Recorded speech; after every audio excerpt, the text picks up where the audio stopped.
nothing but Super Bowls. Do you guys ever at any time feel a little bit complacent, or maybe you just expect to be here a little bit?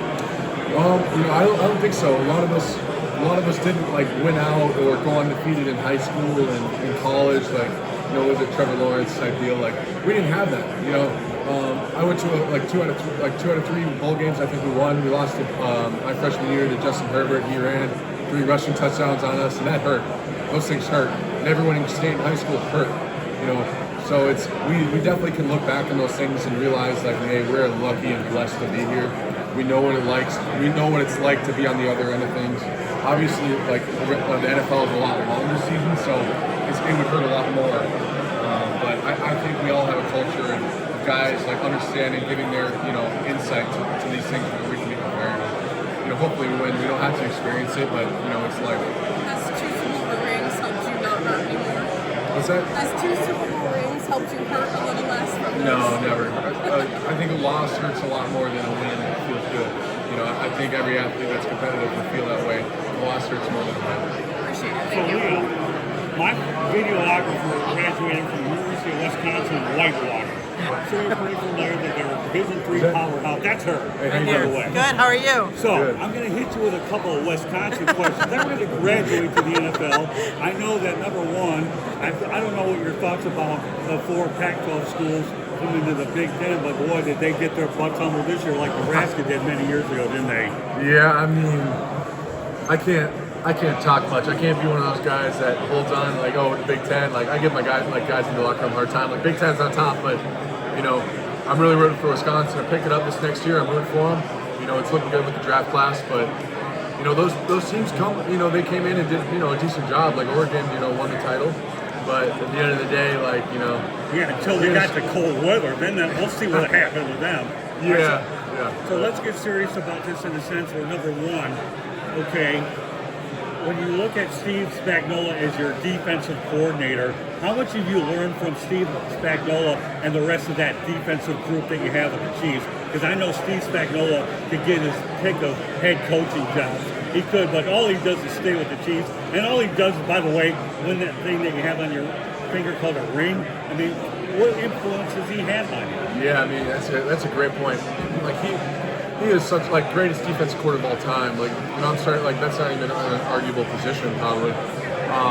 So I mean, he definitely deserves a spot, a head coaching spot. But he's here with us, and we're so blessed to have him. He does such a great job at like going back to our class. He does such a great job with us, like throwing us into the fire. I've been saying this all day. Throwing us in the fire as rookies, putting so much on our plate. Testing us, like putting us through all those stressful situations to like prepare us for battle. So I think he does a good job of that. I got Coach Reed yesterday to open up at a press conference. You didn't mention that, but I had a good reason why. I brought Pat Riley up, knowing about the 3-peat. And he actually had a pretty good answer for it, too. But what are your thoughts about the possibility that the Kansas City Chiefs have an opportunity to do something and put them in iconic grounds in terms of dynasty? I mean, it's really special to be in this, the opportunity to even be here. It's crazy the time that's flown by and the memories that we've already made. Being in my 3rd year, like going to, mid-February, like every year, is crazy to think about. And, all that we're really thinking about is this next win. You know what I'm saying? Like, it's so easy to get caught up in everything else, but we just got to treat this like, okay, like this is, the big game of the year. Can't think much more past that.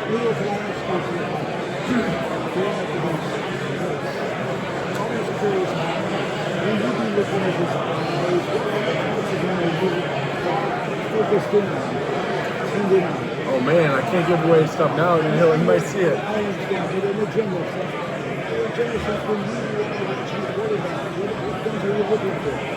Oh man, I don't know if I'm in a bind here. I mean, just timing. A lot of things is timing. Whether we're trying to time up blitzes, disguise blitzes, coverages.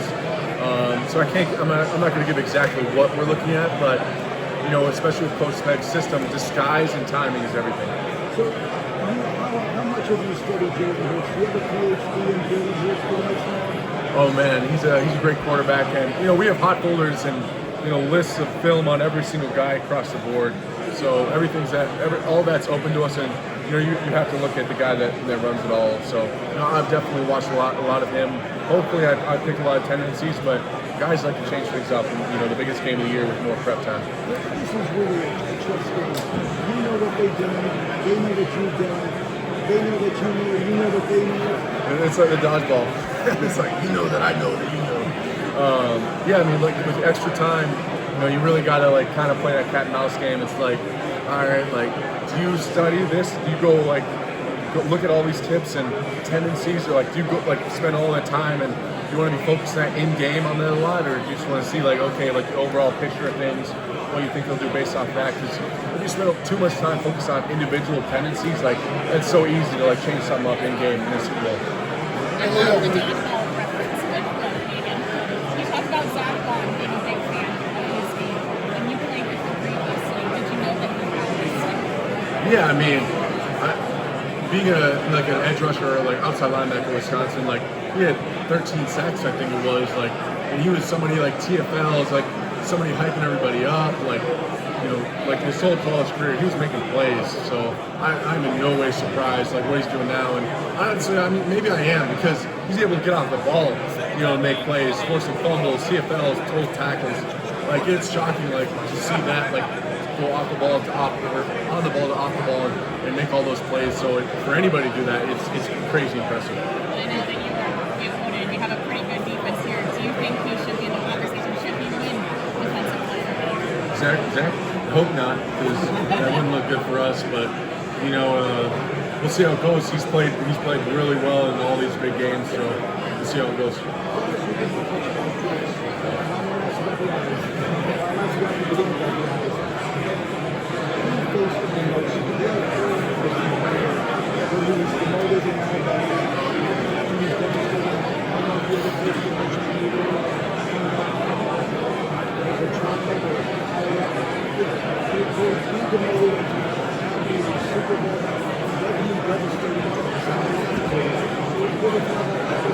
Yeah, I mean, as I'm younger than him, so obviously I watched, national championship. I kind of followed along the story he got to as a fan of football.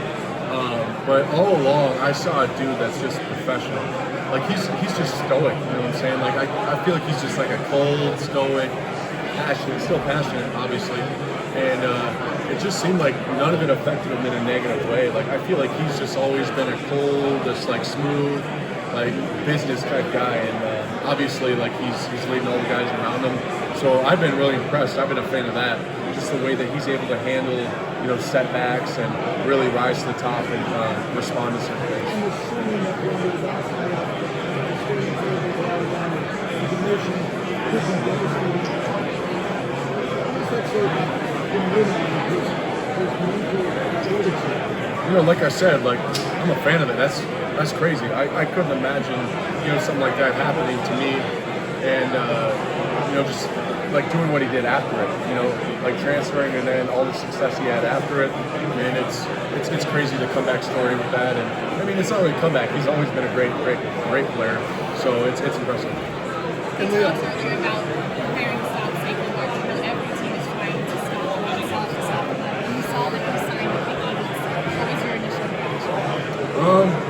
Honestly, I didn't think much of it. It's crazy that both of us teams have gotten this far, because I'm not looking ahead. I'm not saying like, we're going to be in the Super Bowl, we're going to face them later in the Super Bowl. I don't think of those things, but my initial thought just as a team, just my perspective was like, dang, they're going to be dangerous. They already got all those guys like on the offensive side of the ball, and now they got Saquon. Like he was doing damage, with the Giants, and now he's got the O-line with the Eagles, and I'm not respect to the Giants and everything, but I think he's a great fit with the Eagles, and now their defense is just crazy hot, like number one in the league right now, basically everything. So it's a challenge. Let me back to one thing, if you don't mind. Number one, you stay in touch with the University of Wisconsin a lot, and number two, do you like the direction that Luke Patel is going, albeit they missed the bowl game last year? Who's Luke Patel? The head coach? Yeah, right. I know, obviously, Fickle. Right. I'm just giving you a hard time. I'm giving you a hard time. City, so we obviously think a little different. No. I love it when guys like you joke around with me, and I screw up pronunciation. So No, that's I got good. you. I love it, man. Great stuff. Yeah, no, Yeah, I stay in touch. Like I got the opportunity to go up there. I think it was last year. They invited me to be a game captain, which is really crazy. I was kind of surprised. I'm like, really? That's such an honor. Just be able to meet the coaching staff. They seem like great, down there dudes. So obviously we haven't had the success up to our standards, so I don't like that part. But he's in his second year. I think he's got the capability to turn things around a little bit. Personally, coming from Wisconsin, Northwest Wisconsin, I'm more of a smash mouth type of football guy. I like when it's like 8 box, and they know we're running it, and we know that they know. So that's my style. But it's whatever. And like if he finds a way to win, great. I'm just rooting for the success in Wisconsin. Well, I thought they got the quarterback situation right with Tyler Van Dyke since I covered the Miami Hurricanes. And I was really hoping you would. Unfortunately, Tyler's problem is being able to stay on the field. So hopefully that he'll find the right quarterback and maybe re-identify the running game, which I know the Wisconsin fan base is so used to seeing anyway. Yeah, I mean, we're able to pull talent, like to find running backs out of nowhere, and a lot of the times New Jersey, but we're able to find guys, and and we already got great guys. We just gotta make most of the plays, because you see in last year's games, like in the first half, we're within like 3 points to top 10 teams, like I think 3 top 10 teams at one point. So we just got to be able to find ways to finish games. I think we got a good chance. He said to be part of the defense, just to keep our special teams.